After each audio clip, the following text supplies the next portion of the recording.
দ্রুতই আসবে করোনা টিকা, শুরুতেই পাবেন স্বাস্থ্যকর্মী সহ সম্মুখ যোদ্ধারা। জাতির উদ্দেশ্যে ভাষণে প্রধানমন্ত্রী। দেশে অনুমোদন পেল অক্সফোর্ডের ভ্যাকসিন।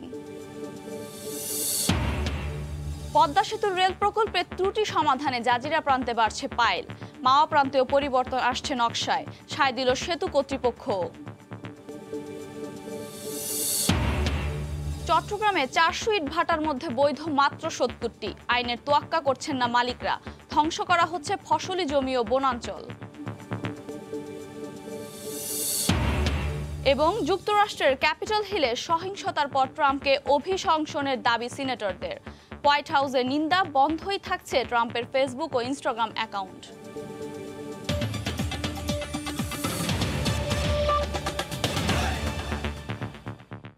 ভোরের সময় সঙ্গে আছে আমি আফরোজা মৌটুসী। অন্য প্রসঙ্গ, বাংলাদেশে দ্রুত করোনা টিকা আসবে জানিয়ে প্রধানমন্ত্রী শেখ হাসিনা বলেছেন, শুরুতেই ভ্যাকসিন পাবেন স্বাস্থ্যকর্মী ও সম্মুখ যোদ্ধারা। আওয়ামী লীগ সরকারের বর্তমান মেয়াদের 2 বছর পূর্তি উপলক্ষে গতকাল সন্ধ্যায় জাতির উদ্দেশ্যে দেয়া ভাষণে তিনি একথা বলেন। এ সময় দুর্নীতির বিরুদ্ধে সরকারের কঠোর অবস্থান তুলে ধরে সরকার প্রধান বলেন, উন্নয়নের পথে সব বাধা দূর করা হবে। 30 মিনিটের ভাষণে টানা তৃতীয় মেয়াদে আওয়ামী লীগ সরকারের চলমান উন্নয়ন কর্মকাণ্ড এবং ভবিষ্যৎ পরিকল্পনা তুলে ধরেন প্রধানমন্ত্রী। আমরা সর্বোচ্চ চেষ্টা করে যাচ্ছি এই মহামারী নিয়ন্ত্রণে রাখার। আশার কথা, বিভিন্ন দেশে কোভিড-19-এর টিকা প্রদান শুরু হয়েছে। বাংলাদেশেও আমরা দ্রুত টিকা নিয়ে আসার সব ধরনের চেষ্টা করছি। টিকা আসার পরপরই চিকিৎসক, স্বাস্থ্যকর্মী, আইন শৃঙ্খলা বাহিনীর সদস্য সহ সম্মুখ সারির যোদ্ধাদের অগ্রাধিকার ভিত্তিতে টিকা প্রদান করা হবে। করোনা ভাইরাস মহামারী ইতিমধ্যেই বিশ্ব অর্থনীতিতে এক গভীর ক্ষতের সৃষ্টি করেছে। অনেক দেশের অর্থনীতিতে স্থবিরতা নেমে এসেছে। বাংলাদেশের অর্থনীতিও ক্ষতির মুখে পড়েছে। তবে বিভিন্ন নীতি সহায়তা এবং বিভিন্ন উদারনৈতিক আর্থিক প্রণোদনা প্যাকেজ প্রদানের মাধ্যমে আমরা অর্থনীতির চাকাকে সচল রাখার চেষ্টা করে যাচ্ছি। এখন পর্যন্ত আমরা 1,21,000 কোটি টাকার বিভিন্ন প্রণোদনা প্যাকেজ ঘোষণা করেছি, যা মোট জিডিপির 4.3%। পরিস্থিতি বিবেচনা করে আমরা সে প্রক্রিয়া এখনও অব্যাহত রেখেছি।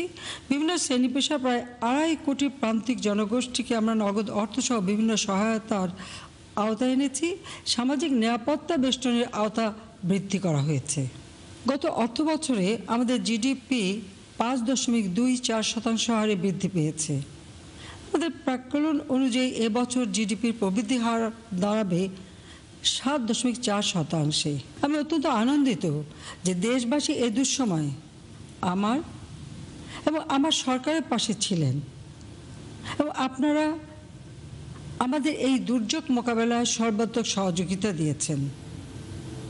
এ ধরনের যে কোনো পরিস্থিতি মোকাবেলায় ভবিষ্যতেও আপনাদের পাশে পাব, এই আশাবাদ ব্যক্ত করছি। বাংলাদেশ আজ উন্নয়নের মহাসড়ক বেয়ে দুর্বার গতিতে ধাবিত হচ্ছে, তা যেন কোনোভাবেই বাধাগ্রস্ত হতে না পারে, সেদিকে আপনাদের সকলের সজাগ দৃষ্টি রাখতে হবে। উন্নয়নের পথে সকল প্রতিবন্ধকতা দূর করতে আমরা বদ্ধপরিকর।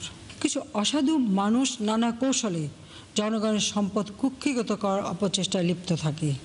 আমরা দুর্নীতির বিরুদ্ধে কঠোর অবস্থান নিয়েছি। দুর্নীতিবাজ যে দলেরই হোক আর যত শক্তিশালী হোক, তাদের ছাড় দেওয়া হচ্ছে না এবং হবে না। এ ব্যাপারে দুর্নীতি দমন কমিশন স্বাধীনভাবে তাদের দায়িত্ব পালন করছে। আইনের শাসন সমুন্নত রেখে মানুষের নাগরিক এবং গণতান্ত্রিক অধিকার নিশ্চিত করতে যা যা প্রয়োজন আমরা তা করব। জরুরি ভিত্তিতে ভারতীয় প্রতিষ্ঠান সেরামের তৈরি অক্সফোর্ডের করোনা ভ্যাকসিন বাংলাদেশে প্রয়োগের অনুমোদন দিয়েছে ঔষধ প্রশাসন অধিদপ্তর। সময় সংবাদকে এ তথ্য নিশ্চিত করেছেন অধিদপ্তরের উপপরিচালক সালাউদ্দিন। এর আগে গত 5 জানুয়ারি সেরাম ইনস্টিটিউটের টিকা আমদানির অনুমোদন দিয়েছিল সংস্থাটি। ইমার্জেন্সি ইউজ অথরাইজেশন দেওয়া হয়েছে ইম্পোর্ট করার জন্য। আমদানি করে সেটা ব্যবহার করতে পারবে এবং এটা পরবর্তীতেও ইম্পোর্ট করতে পারবে, এই জন্য দেওয়া হচ্ছে। ভারত থেকে ভ্যাকসিন রপ্তানিতে কোনো বাধা না থাকলেও তা কবে রপ্তানি করা হবে তা উৎপাদনের উপর নির্ভর করছে বলে জানিয়েছেন ভারতীয় হাই কমিশনার বিক্রম দোরাইস্বামী। সচিবালয়ে সাংবাদিকদের তিনি বলেন, প্রতিবেশী দেশের মানুষ কবে এ ভ্যাকসিন পাবে তা এখনও সুনির্দিষ্ট করে বলা সম্ভব নয়।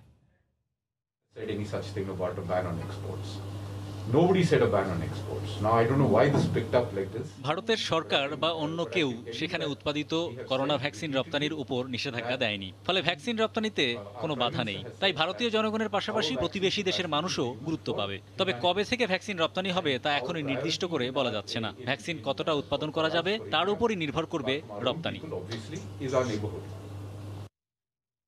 এদিকে স্বাস্থ্য অধিদপ্তর বলছে, আগামী মাসের প্রথম সপ্তাহেই দেশে কোভিড ভ্যাকসিন পৌঁছাবে।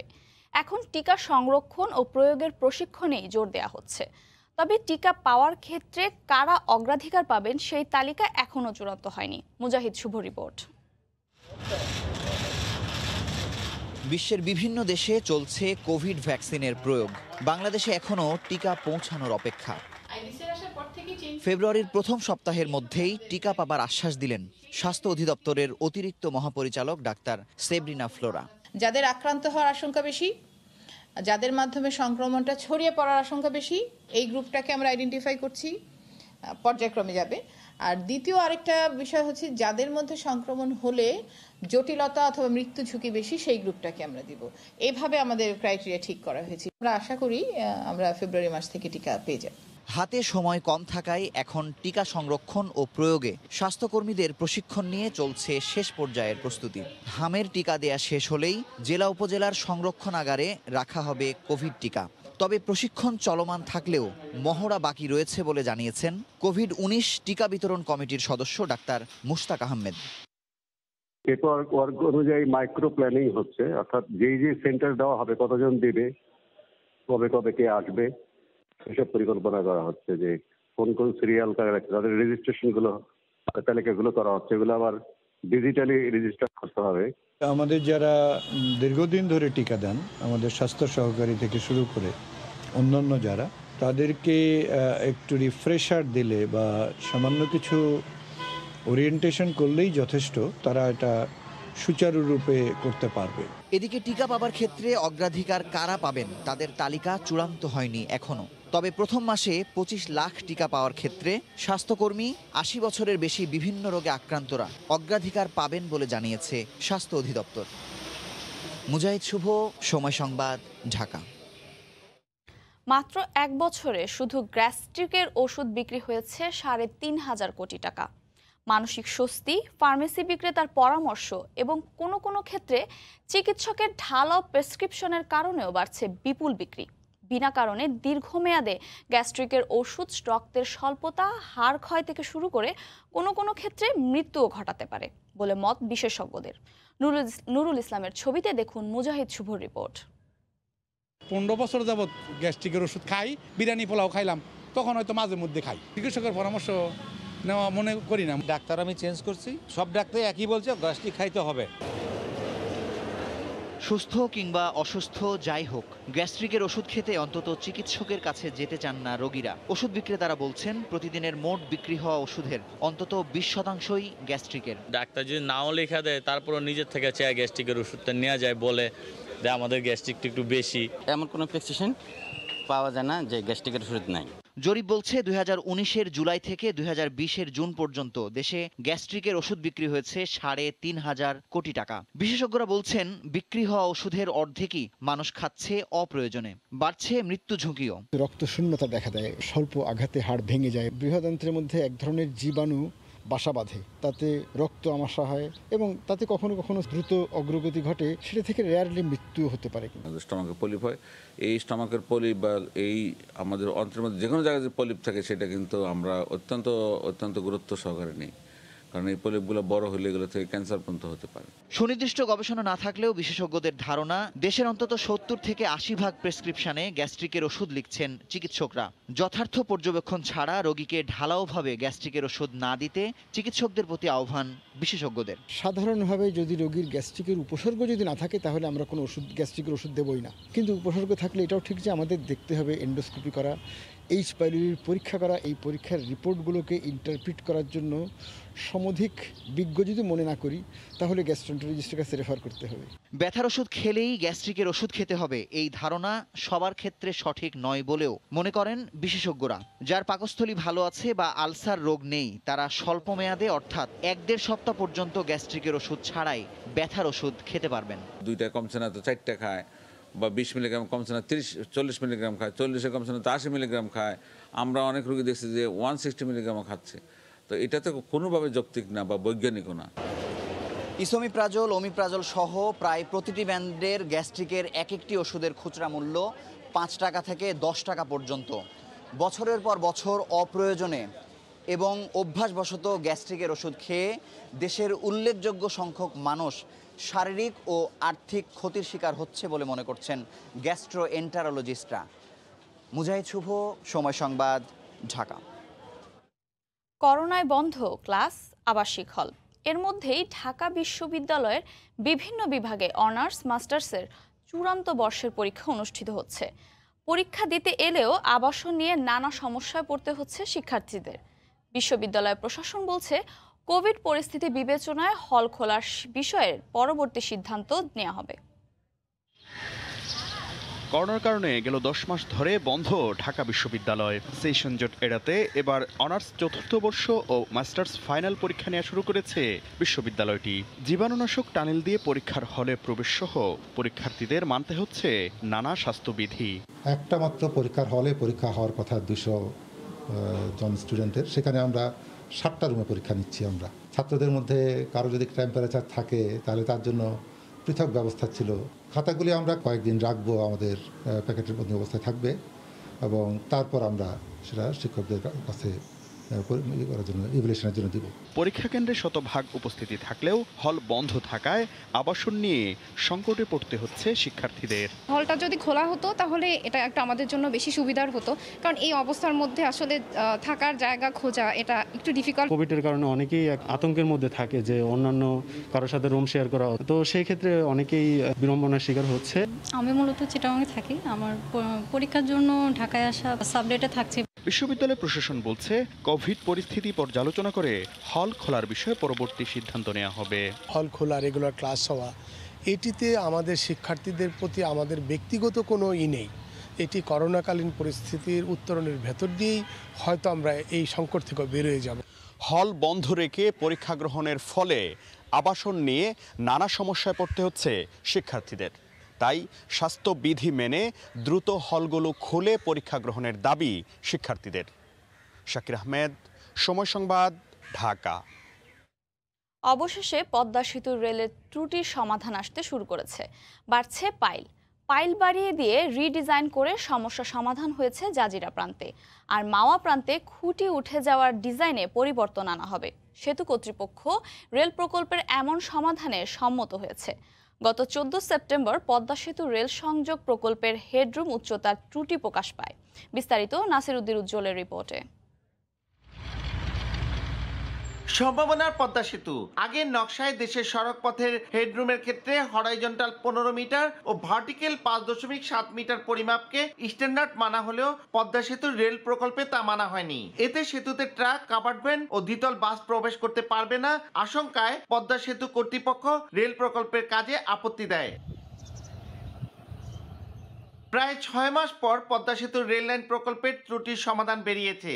সেতুর দুই পারে রেল লাইনের সঙ্গে সড়কের উচ্চতা ও প্রস্থতার ত্রুটি ধরা পড়েছিল গত জুন মাসের দিকে। পরে প্রধানমন্ত্রীর নির্দেশে ত্রুটির দ্রুত সমাধান হয়। সংকটের সহজ সমাধানে খুশি পদ্মাপাড়ের মানুষ। পদ্মা সেতুর এই রেলের সমস্যার সমাধানের জন্য অলরেডি মাননীয় প্রধানমন্ত্রীর উদ্যোগে যে হস্তক্ষেপ করা হয়েছে, আমি মনে করি এটা যুগোপযোগী একটা সমাধান। আমাদের যে আর্থিক ব্যয়, সময়ের ব্যয়, দুটোটাই আমরা মুক্তি পেয়েছি। এই কারণে প্রধানমন্ত্রীকে ধন্যবাদ জানাই। বাঙালি হিসেবে গর্বিত যে আমি সরাসরি পদ্মা সেতুতে কাজ করতে পারতেছি।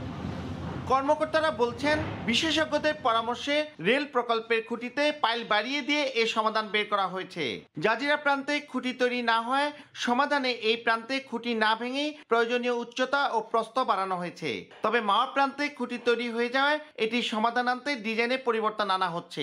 আমরা একটা পাইল বাড়িয়ে এটা ওনাদের যে রিকোয়ারমেন্ট সেটা করে দিয়েছি। ওনারা যে রিকোয়ারমেন্ট দিয়েছেন তো হরাইজন্টাল ক্লিয়ারেন্স ভার্টিক্যাল ক্লিয়ারেন্স সেটা মেনটেন করে আমরা একটা প্রস্তাব দিচ্ছি। মূল পদ্মা সেতুর ভিতরে ৬.১৫ কিলোমিটার দীর্ঘ সেতু ও রেল লাইন নির্মাণ কাজ করছে সেতু কর্তৃপক্ষ। এর বাইরে সেতুর দুই পারে সংযোগ সড়কে ওঠানামার ক্ষেত্রে এই ত্রুটি দেখা দিয়েছিল। পদ্মা সেতুর উপরতলায় 4 লেনের 22 মিটার প্রস্থ থাকলেও নিচতলায় 4.5 মিটারে 2 লেনের ট্রেন লাইন থাকবে। নাসিরউদ্দিন উজ্জ্বল, সময় সংবাদ, মুন্সিগঞ্জ। রাজধানীতে হাজার হাজার গ্রাহকের ইন্টারনেট ও কেবল সংযোগ কেটে দিয়ে ঝুলন্ত তার অপসারণ করছে সিটি কর্পোরেশন। আর্থিক ক্ষতির মুখে পড়া সেবাদাতা প্রতিষ্ঠানগুলো বলছে বিনা নোটিশেই অভিযান চালানো হয়েছে। এদিকে বেঁধে দেয়া সময়ের মধ্যে তার সরিয়ে না নেয়ায় এ কার্যক্রমের অজুহাত সিটি কর্পোরেশনের। রাজধানীর সৌন্দর্য বর্ধন ও ঝুঁকিমুক্ত চলাচল নিশ্চিতে আবারও ঝুলন্ত তার অপসারণ শুরু করেছে ঢাকা দক্ষিণ সিটি কর্পোরেশন।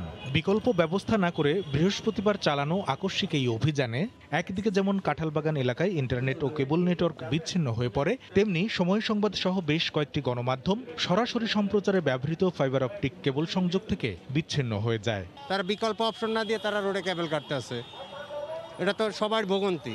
লাখ লাখ টাকা ইনভেস্ট করেছে, আমার এখন চোখ দিয়ে পানি বাইরে চোখ দিয়ে পানি বেরোবো আর বলার কিছুই নাই। আমার লোকাল নেটওয়ার্ক দিয়ে কাজ করি। আমার ইন্টারনেট সংযোগ বিচ্ছিন্ন, যে কারণে আমরা অনেক লাইভ ব্রডকাস্ট করতে পারিনি। পাশাপাশি আমাদের কেবল অপারেটরের সাথে যে কানেক্টিভিটি, ফাইবার অপটিক কানেক্টিভিটি, সেই কানেক্টিভিটি ডিসকানেক্ট ছিল, যে কারণে আমাদের আসলে এখানেও সার্ভিস পেতে আমাদেরকে ব্যাহত হয়েছে। এর আগে গত সেপ্টেম্বর ব্যবসায়ীদের ঝুলন্ত তার অপসারণের আশ্বাসে এই কার্যক্রম থেকে সরে আসে কর্তৃপক্ষ। এরপর থেকেই রাজধানীর বিভিন্ন এলাকায় মাটির নিচে দিয়ে কেবল সংযোগ টানার কাজ চলমান রয়েছে জানিয়ে ইন্টারনেট সেবাদাতাদের সংগঠন আইএসপিএবি বলছে, কোনো নোটিশ না দিয়েই এবারের কার্যক্রম শুরু করেছে সিটি কর্পোরেশন। এতে তারা কোনো পদক্ষেপ নেয়ার আগেই ভোগান্তিতে পড়ছেন হাজার হাজার গ্রাহক। একটা উদ্যোগ নিয়ে আগাচ্ছি এবং কাজও হচ্ছে। আমাদেরকে একটু জানাইলে হয়তো আমরা সহযোগিতা করতে পারতাম, বাট ওনারা তো সবকিছু আর জানায় না। সবকিছু না জানে ওনাদের মতো কাজ করে। আসলে ভোগান্তিটা গ্রাহকের হবে আর আমাদের লস হবে। সেবাদাতা প্রতিষ্ঠানগুলো বেঁধে দেয়া সময়ের মধ্যে তার অপসারণ না করায় এই অভিযান শুরু হয়েছে বলে জানান ঢাকা দক্ষিণ সিটির নির্বাহী ম্যাজিস্ট্রেট, যা চলবে জানুয়ারি মাস জুড়ে। মাননীয় মেয়র মহোদয় যেভাবে নির্দেশনা দিয়েছিলেন সেভাবে তারা তাদের কোনো অ্যাক্টিভিটি আমরা দেখতে পাচ্ছি না বলেই আবার এগুলো আমরা অবৈধ কেবল সংযোগগুলি আমরা অপসারণের উদ্যোগ নিয়েছি। সবাই জানে, মেয়র মহোদয়ও বলেছেন। আর বিকল্প ব্যবস্থা তারা আলোচনা করতে পারেন, আলাপ আলোচনা করতে পারেন। মাননীয় মেয়র মহোদয় যেভাবে নির্দেশনা দেবেন সেভাবেই চলবে। আইএসপিএবি বলছে, হঠাৎ চালানো এই অভিযানে রাজধানীর কাঁঠালবাগান এলাকায় বর্তমানে 50,000 গ্রাহক সেবা বঞ্চিত হয়ে পড়েছেন। কামরুল হাসান সবুজ, সময় সংবাদ, ঢাকা। 1 জুলাই থেকে সব অবৈধ ও নকল মোবাইল হ্যান্ডসেট বন্ধের প্রক্রিয়া শুরু করবে বাংলাদেশ টেলিযোগাযোগ নিয়ন্ত্রণ কমিশন বিটিআরসি। তবে বর্তমানে যেসব অবৈধ হ্যান্ডসেটে সংযোগ চালু আছে সেগুলো নিবন্ধনের সুযোগ পাবে বলে জানিয়েছেন বিটিআরসি চেয়ারম্যান। রাজধানীর রমনায় বিটিআরসি কার্যালয়ে টেলিকম সাংবাদিকদের সঙ্গে মতবিনিময় সভায় করোনাকালে মোবাইল অপারেটরদের নিম্নমানের সেবা নিয়ে অসন্তোষ প্রকাশ করেন তিনি। অবৈধ মোবাইল সেট বন্ধ ও বৈধ সেটের নিবন্ধনে গেল বছরের ডিসেম্বরে দেশীয় প্রতিষ্ঠান সিনেসিস আইটির সাথে চুক্তি করে বিটিআরসি। চুক্তি অনুযায়ী 120 কার্য দিবসের মধ্যে national equipment identity register NEIR system চালু করতে হবে সিনেসিসকে। দেশে প্রতি বছর প্রায় 3 কোটি হ্যান্ডসেট আমদানি হয়, যার মধ্যে অবৈধ পথে আসে 35%, যার বাজার মূল্য প্রায় 4,000 কোটি টাকা। বৃহস্পতিবারের মতবিনিময় সভায় কবে নাগাদ অবৈধ ও নকল হ্যান্ডসেট বন্ধ হচ্ছে গণমাধ্যম কর্মীদের প্রশ্নের জবাবে বিটিআরসি জানায়, 1 জুলাই থেকেই কার্যকর হবে NEIR সিস্টেমটি। যে সেটগুলো যার হাতে আছে তাদেরকে আমরা ডিস্টার্ব না করে এই কাজটি করতে চাই। যেগুলো নতুন করে আসবে যারা এখন যে সেটগুলো যার হাতে আছে সেগুলোকে আমরা ইনকর্পোরেট করে নেব, তাদেরকে সেই ইনকর্পোরেট করার জন্য সুযোগ দেব। বাট নতুন যেগুলো আসবে সেগুলো অবশ্যই রেজিস্টার্ড হয়ে আমাদের রেকর্ডে থাকতে হবে। করোনাকালে দেশে মোবাইল ইন্টারনেটের ব্যবহার বেড়েছে, তবে বাড়েনি গ্রাহক সেবার মান। এ অবস্থায় অপারেটরদের জবাবদিহিতার আওতায় আনতে সারা দেশে অপারেটরদের সেবার মান যাচাই বাছাই করছে বিটিআরসি। জরিপের তথ্যের ভিত্তিতে কঠোর পদক্ষেপ নেওয়া হবে বলে জানায় বিটিআরসি। আমরা একটা সার্ভিস ক্রয় করেছি, যেটা আমরা আগামী 6 মাস যাব সারা বাংলাদেশে প্রায় 12,000 কিলোমিটার আমরা ড্রাইভ টেস্টটা পরিচালনা করি। 6 মাস ব্যাপী এটা করা হবে এবং আশা করা যায় এখান থেকে আমরা প্রতি মাসে যে ফিডব্যাকটা পাবো সেই অনুযায়ী আমরা আবার মোবাইল কোম্পানিগুলোকে তাদের যে ফিডব্যাক অনুযায়ী তাদেরকে সার্ভিস লেভেলটা ইমপ্রুভ করার জন্য বলতে পারবো। নানা চ্যালেঞ্জ থাকলেও 2023 সালের মধ্যেই 5G সেবা চালুর ব্যাপারে আশা প্রকাশ করেন বিটিআরসির চেয়ারম্যান। এর জন্য তরঙ্গ বরাদ্দ ও গাইডলাইনের কাজ চলছে বলেও জানান তিনি। শুভ খান, সময় সংবাদ, ঢাকা। চট্টগ্রামে 400 ইটভাটার মধ্যে 330টি অবৈধ, মাত্র 70টির বৈধ কাগজপত্র আছে। পরিবেশ ও জীববৈচিত্র্য সংরক্ষণে ইটভাটা নিয়ন্ত্রণ আইন থাকলেও তোয়াক্কা করছেন না কোনো মালিক। ধ্বংস করা হচ্ছে ফসলি জমি, কাঠ পুড়িয়ে উজাড় করা হচ্ছে বন। অবশেষে হাইকোর্টের এক আদেশে শুরু হয় ইটভাটা উচ্ছেদ অভিযান। শফিকুল আলমের প্রতিবেদন। ইটভাটার চিমনির ধোঁয়া মানব স্বাস্থ্যের জন্য ক্ষতিকর, তাই ইটভাটা নিয়ন্ত্রণ আইনে বলা আছে বসতির 1 কিলোমিটারের মধ্যে কোনো ইটভাটা নির্মাণ করা যাবে না। অথচ নিয়মনীতির তোয়াক্কা না করে রাউজানে বসতি ও স্কুলের 100 মিটারের মধ্যে নির্মাণ করা হয়েছে ইটভাটা। তোয়াক্কা করেনি মসজিদকেও। এসব অনিয়মের বিরুদ্ধে নানা সংস্থা বাধা দিলেও আমলে নেয়নি প্রশাসন। তবে হাইকোর্টের এক রিট আদেশে ঘুম ভাঙে পরিবেশ অধিদপ্তরের। কোনো রিট মামলা পেন্ডিং নেই ইটভাটা সংক্রান্ত, এবং এখানে নতুন অর্ডার হচ্ছে যে ইটভাটার বিরুদ্ধে যে বন্ধ করে দেওয়ার বিষয়ে, সেই জন্য এগুলো চলতেছে। উত্তর ও দক্ষিণ চট্টগ্রামে গড়ে তোলা হয়েছে 330টির বেশি অবৈধ ইটভাটা, যাদের পরিবেশের কোনো ছাড়পত্র নেই। কৃষিজমি থেকে 1 কিলোমিটার, টিলা ও বনাঞ্চল থেকে 2 কিলোমিটারের মধ্যে ইটভাটা আইনে বাধা, কিন্তু মানছে না কেউ। কাঠ পুড়িয়ে উজাড় করা হচ্ছে বনাঞ্চল। পরিবেশ মন্ত্রণালয়ের যে নির্দেশনা আছে যে 2025 সালের পরে সরকারি কোনো কাজে আর ইট ব্যবহার করা হবে না এবং ব্লকের দিকে চলে যেতে হবে, এবং ব্লককে আমরা এখন বেশি উৎসাহিত করছি। সীমাবদ্ধতার কারণে অভিযান চালাতে না পারলেও জনবল বাড়িয়ে আদালতের আদেশের পর নতুন করে আবার শুরু হয়েছে অভিযান। লাইসেন্স নেই, তার পরিবেশগত ছাড়পত্র নেই, তারপর বনাঞ্চল কেটে উজাড় করে তারা আপনার এখানে ইটভাটা করেছে, যার ফলে আমরা এই ইটভাটাগুলোকে অবৈধ জেনেই আমরা এগুলো উচ্ছেদ করছি। নরওয়ে ভিত্তিক এক গবেষণায় দেখা যায় ইটভাটায় বছরে 20 লাখ টন কাঠ পোড়ানো হয়, আর বছরে জমি হারাচ্ছে 1%, যার 17% ইটভাটার কারণে। আর বায়ু দূষণের জন্য ইটভাটাকে 58% দায়ী করা হয়। শফিকুল আলম, সময় সংবাদ, চট্টগ্রাম। রাজধানীর জিরানীখালে পানি প্রবাহ সচল রাখতে প্রথম দিনের মতো বর্জ্য অপসারণ কার্যক্রম পরিচালনা করছে ঢাকা দক্ষিণ সিটি কর্পোরেশন। গতকাল সকালে একটি মাত্র এক্সকেভেটর দিয়ে ধীর গতিতে শুরু হয় এই কার্যক্রম। পরে যোগ দেয় বিআইডব্লিউটি এর আরেকটি এক্সকেভেটর। জিরানী খালের 5 কিলোমিটার অংশের বর্জ্য অপসারণ করে খালের প্রবাহ ফিরিয়ে আনতে এ কার্যক্রম চলমান থাকবে বলে জানান ঢাকা দক্ষিণ সিটির প্রধান বর্জ্য ব্যবস্থাপনা কর্মকর্তা।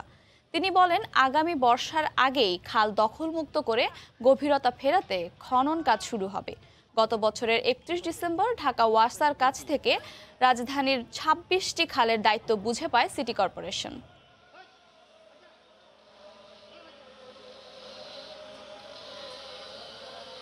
খালের ভিতরে বিভিন্ন দিক থেকে যে আমাদের যত্রতত্র যেই ময়লা আবর্জনা যে খালে পড়ছে, এবং খালে পড়ে এটা অনেক দিন ধরে খালের ভিতরে বর্জ্যটা আমরা এখন অপসারণ করব। আমাদের এই খালগুলো পরিচ্ছন্নতা করে চ্যানেল পরিষ্কার করা এবং মূলত একটা সহনশীল পর্যায়ে আনা, এবং বৃষ্টি শুরু হওয়ার আগেই যেন আমরা পানির প্রবাহটা চালু করতে পারি এবং বর্জ্যগুলো অপসারণ করতে পারি। শীতের তীব্রতা কিছুটা কম উত্তরাঞ্চলে। কুয়াশার চাদরে ঢাকা পড়ে নীলখামারী, কুড়িগ্রাম ও পঞ্চগড়। শীতার্ত মানুষের খবর জানাতে রংপুরের চেকপোস্ট এলাকা থেকে সরাসরি যুক্ত হচ্ছেন সহকর্মী রতন সরকার। রতন।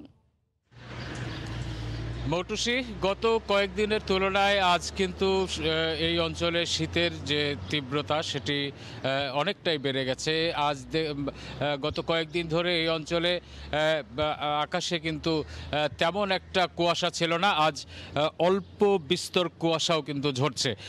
আমরা যদি দেখি যে এই অঞ্চলে সামান্য কুয়াশার কারণে এখনও কিন্তু যে যানবাহনগুলো চলাচল করছে হেডলাইট জ্বালিয়ে, এটি আমরা একটি মহাসড়কের পাশে দাঁড়িয়ে রয়েছি। এখানে কিন্তু এই শীতের মধ্যেও অনেক মানুষ এই কাক ডাকা ভোরে কিন্তু ঘর ছেড়ে বের হয়েছে, তাদের নিজের প্রয়োজনের খাতিরে কিন্তু তাদের ঘর ছেড়ে বের হতে হয়েছে তীব্র ঠান্ডা উপেক্ষা করে। গত কয়েকদিন ধরে এই অঞ্চলে শীতের তীব্রতা খুব একটা ছিল না, কিন্তু আজ অনেকটাই শীত অনুভূত হচ্ছে। আবহাওয়া অফিস বলছে যে বছরের শুরুতে যে মাঝারি পর্যায়ের একটি শৈত্যপ্রবাহ বয়ে যাওয়ার কথা ছিল, আসলে সেটির চিহ্ন কিন্তু ক্রমেই ফুটে উঠছে। এই শৈত্যপ্রবাহ যে শীতের যে অনুভূতি, এটি কিন্তু দিন যত যাবে তত বেশি অনুভূত হবে, এমন কথাই জানিয়েছে আবহাওয়া অফিস। আমাদের এই অঞ্চলটি হিমালয়ের পাদদেশে, যার কারণে কিন্তু এই পুরো অঞ্চলে শীতের তীব্রতা একটি শীতপ্রবণ এলাকা হিসেবে আমরা এই অঞ্চলটিকে বলে থাকি। সারা দেশের তুলনায় এখানে শীতের তীব্রতাটা বেশি থাকে। তাপমাত্রা এই জানুয়ারির দিকে থেকে কিন্তু তাপমাত্রা একটা স্থায়ীভাবে কমতে থাকে এই অঞ্চলে। এর আগের একটি মাস ধরে কিন্তু শীত কমে বাড়ে এভাবে কিন্তু চলতে থাকে, কিন্তু জানুয়ারির পর থেকে শীতের তীব্রতা বাড়ে এবং এই অঞ্চলের মানুষের, বিশেষ করে ছিন্নমূল মানুষের জীবনে কিন্তু একটি দুর্ভোগ নেমে আসে, খুবই চরম এই দুর্ভোগ। তীব্র কনকনে শীত উপেক্ষা করে এখানকার মানুষের জীবনযাত্রা অব্যাহত থাকে। মানুষকে নিজের জীবন বাঁচানোর জন্য কিন্তু এই শীতের মধ্যেও এসে কাজের উদ্দেশ্যে ঘর ছেড়ে বের হতে হয়। আমরা দেখছি যে এরই মধ্যে কাক ডাকা ভোরে কিন্তু অনেক মানুষ জীবিকার তাগিদে অনেক মানুষ কিন্তু পথে নেমেছে। বেশ কিছু রিক্সা চালক ভিড় করছে এবং তারা এই ভোরবেলা যাত্রীদের অপেক্ষা করছে। একটি দুটি যাত্রী দেখলে সবাই মিলে দৌড়ে গিয়ে সেই যাত্রীকে তোলার চেষ্টা করে। তারা জানিয়েছে যে আসলে শীতের এই কনকনে শীতের দিনে এই ভোর সকালের রাস্তায় নামাটা খুবই কষ্টের ব্যাপার। এখানে হয়তো মানুষ গরম কাপড় পরে চলাচল করতে পারে, কিন্তু যাদের শরীরে আসলে কাপড় থাকে না বা কাপড়ের অভাব রয়েছে, তাদের এই সময়টি অতিবাহিত করা কিন্তু খুবই কঠিন। তীব্র শীতের সঙ্গে উত্তরের যে হিমালয় আছে, সেই হিমালয় থেকে হিমবাহ নেমে আসে। এই হিমবাহের সঙ্গে কিন্তু শিরশিরে বাতাস মানুষের শরীরে কাঁপন তোলে। বিশেষত গ্রামাঞ্চলের মানুষের জীবন কিন্তু খুবই তীব্র কষ্ট নেমে আসে, দুর্ভোগ নেমে আসে। এই সমস্ত এলাকায় মানুষ তাদের গরম কাপড়ের অভাবে কিন্তু এখানকার অনেক মানুষ খড়কুটো জ্বালিয়ে তাদের শীত নিবারণের চেষ্টা করে এবং সেটি করতে গিয়ে কিন্তু অনেক সময় দুর্ঘটনা ঘটে, অগ্নিদগ্ধ হয় মানুষ, অনেকেই মারা যায়। এবছরও প্রায় 50 জনের মতো মানুষ খড়কুটো জ্বালিয়ে শীত নিবারণের সময় অগ্নিদগ্ধ হয়ে রংপুর মেডিকেল কলেজ হাসপাতালে চিকিৎসা নিচ্ছে এবং একজনের মৃত্যু কিন্তু এ পর্যন্ত হয়েছে। তো এই ছিল আমার কাছে উত্তরাঞ্চলে শীতের সর্বশেষ। ফিরছি স্টুডিওতে। মৌটুসি। রংপুরের শীতার্ত মানুষের সবশেষ খবর জানাতে চেকপোস্ট এলাকা থেকে সরাসরি যুক্ত ছিলেন সহকর্মী রতন সরকার। করোনা সংক্রমণ রোধে বরিশালে 2000 মানুষের মাঝে মাস্ক এবং হ্যান্ড স্যানিটাইজার বিতরণ করেছে জেলা প্রশাসন। গতকাল সকালে নগরীর সদর রোডে আশ্বিনী কুমার হলের সামনে মাস্ক ও হ্যান্ড স্যানিটাইজার বিতরণ করেন জেলা প্রশাসক জসিমউদ্দিন হায়দার। এ সময় গানে গানে করোনা সচেতনতা সৃষ্টি করেন বাউল শিল্পীরা। পরে নগরীর নতুন বাজার, নথুল্লাবাদ কেন্দ্রীয় বাস টার্মিনাল এবং চৌমাথা এলাকায় সাধারণ মানুষের মাঝে মাস্ক এবং হ্যান্ড স্যানিটাইজার বিতরণ করা হয়।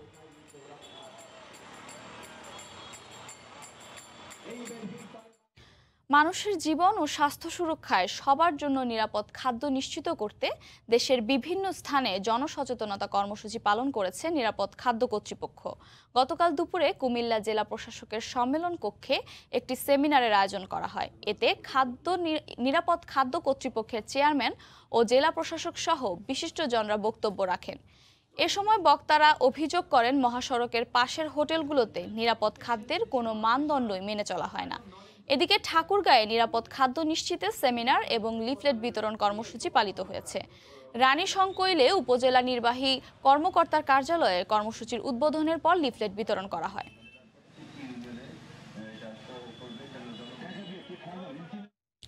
র্যাব সেবা সপ্তাহ উপলক্ষে দেশের বিভিন্ন স্থানে দুস্থ ও অসহায় শীতার্থদের মাঝে কম্বল বিতরণ করেছে র্যাব।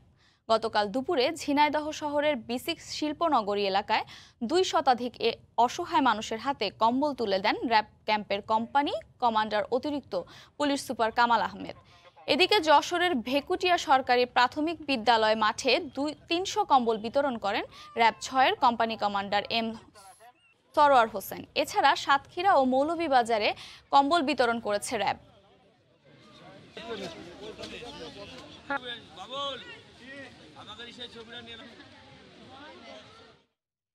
হিমেল বাতাসের কারণে শীতের প্রকোপ বেড়েছে, খেটে খাওয়া মানুষ পড়েছে দুর্ভোগে। সে খবর জানাতে ঠাকুরগাঁওয়ের চৌরাস্তা এলাকা থেকে যোগ দিচ্ছেন সহকর্মী জিয়াউর রহমান বকুল। ধন্যবাদ মোটরসি। আপনি জানেন যে উত্তরের যে জেলাগুলো আছে সেই জেলাগুলোর মধ্যে কিন্তু ঠাকুরগাঁয়ে বরাবরই শীত অনুভূত হয় তীব্রভাবে।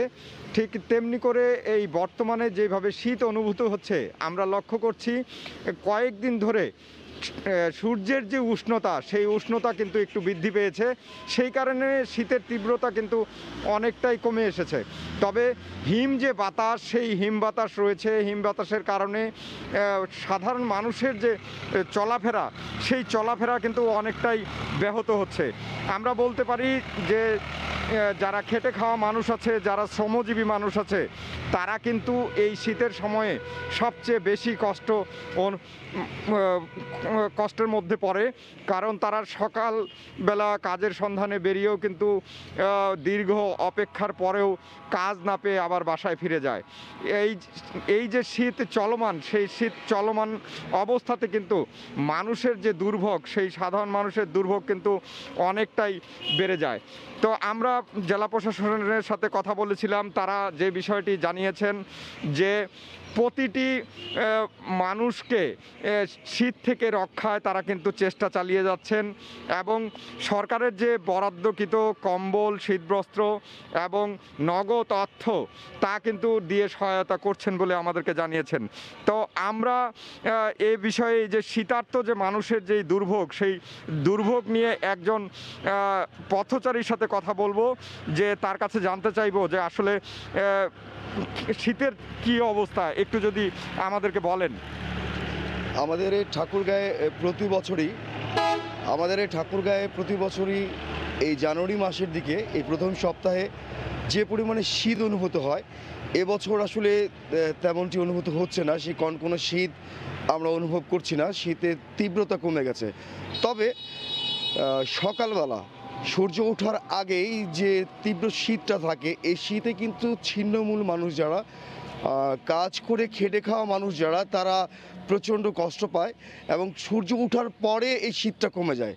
তো সেই অবস্থান থেকে আমরা মনে করি যে ছিন্নমূল মানুষগুলো যদি পাশে আমরা সবাই দাঁড়াতে পারি, তাহলে হয়তো ছিন্নমূল মানুষগুলো তাদের জীবিকার জায়গায় সঠিকভাবে পরিচালনা করতে পারবে। ধন্যবাদ আপনাকে। আমরা শুনছিলাম যে একজন স্থানীয় এলাকাবাসী তিনি জানাচ্ছিলেন যে শীতের যেই পরিস্থিতি, সেই পরিস্থিতি নিয়ে। আজকে আমরা যদি একটু তথ্য দিয়ে বলি যে আজকের আবহাওয়ার যে তাপমাত্রা, সেই তাপমাত্রা ঠাকুরগাঁয়ে রেকর্ড করা হয়েছে 13.2 ডিগ্রি সেলসিয়াস। তো এই অবস্থাতে আমরা বলতে পারি যে সবচেয়ে বেশি যারা কষ্ট পাচ্ছে তারা হচ্ছে বয়োবৃদ্ধ এবং শিশুরা। আমরা খোঁজ নিয়েছিলাম যে হাসপাতাল হাসপাতালে তারা কিন্তু সবচেয়ে রোগীর যেই চাপ তা হলো শিশুরা নিউমোনিয়া এবং ডায়রিয়ায় আক্রান্ত হয়ে সবচেয়ে বেশি কিন্তু ভর্তি হচ্ছে। তো এই অবস্থাতে শীতের যে পরিস্থিতি, সেই পরিস্থিতিতে কিন্তু স্বাভাবিকভাবে আমরা বলতে পারি যে ঠাকুরগাঁয়ে যে সাধারণ মানুষ এবং যারা ছিন্নমূল মানুষ আছে, যারা খেটে খাওয়া মানুষ আছে, তারা কিন্তু বরাবরই কিন্তু এই দুর্ভোগের শিকার হয়। তো এই ছিল ঠাকুরগাঁয়ের শীতের পরিস্থিতি নিয়ে সর্বশেষ। মৌটুসী, শীতের প্রকোপের খবর জানাতে ঠাকুরগাঁয়ের চৌরাস্তা এলাকা থেকে সরাসরি যুক্ত ছিলেন সহকর্মী জিয়াউর রহমান। টাঙ্গাইলে বৈজ্ঞানিক পদ্ধতিতে সরিষা ক্ষেতে মৌবাক্স স্থাপন করে মধু সংগ্রহ দিন দিন বাড়ছে। করোনার কারণে অন্যান্য বছরের তুলনায় মধুর চাহিদা বৃদ্ধি পাওয়ায় খুশি মৌচাষীরা। এদিকে জেলা কৃষি কর্মকর্তা ইতিমধ্যেই মধু চাষে কৃষকদের আগ্রহী করতে বিনামূল্যে উন্নত মানের মৌবাক্স বিতরণ করা হচ্ছে বলে জানিয়েছেন। টাঙ্গাইল থেকে কাদের তালুকদারের তথ্য ও রাশেদ খানের ছবি নিয়ে বিস্তারিত প্রতিবেদন। টাঙ্গাইলের বিস্তীর্ণ এলাকার কৃষি জমিতে সরিষা ফুলের সমারোহ। মাঠের পর মাঠ জুড়ে আছে হলুদের অপরূপ দৃশ্য। জেলার বাসাইলে সরিষার ক্ষেত জুড়ে শত শত বাক্স বসিয়ে সংগ্রহ করা হচ্ছে মধু। কালিহাতী, ভুয়াপুর ও নাগরপুর সহ বিভিন্ন উপজেলায় মৌচাষ পদ্ধতি ক্রমেই বৃদ্ধি পাচ্ছে। একটা সময় স্থানীয় কৃষকরা মৌবাক্স স্থাপনে সরিষা ক্ষতি হওয়ার আশঙ্কা করলেও কৃষি সম্প্রসারণ অধিদপ্তরের পরামর্শে এখন তাদের ভুল ধারণা পাল্টে গেছে। বরং মৌবাক্স স্থাপনে সরিষার ফলন 20% বৃদ্ধি পাওয়ায় সরিষা চাষিরাই মৌচাষীদের ডেকে ক্ষেতের পাশে মৌবাক্স স্থাপনের সুযোগ করে দিচ্ছেন। 5-7 লক্ষ টাকা বিক্রি হয়, খরচ হয় 3-4 লাখ টাকা।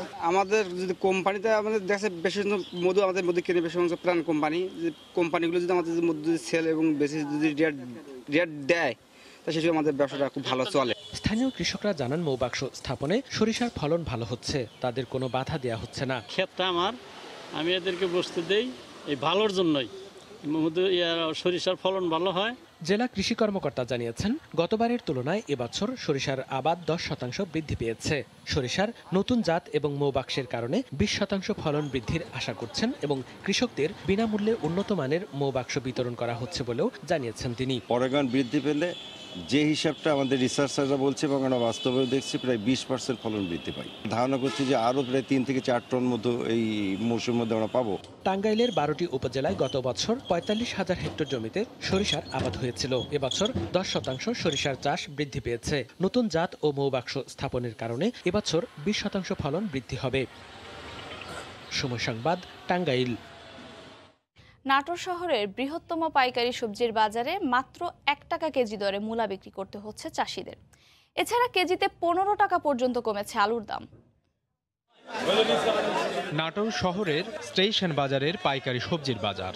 বিক্রির জন্য 5 মণ মূলা নিয়ে আসেন সদর উপজেলার মাঝ দীঘা গ্রামের কৃষক বাবু ও আব্দুল হালিম।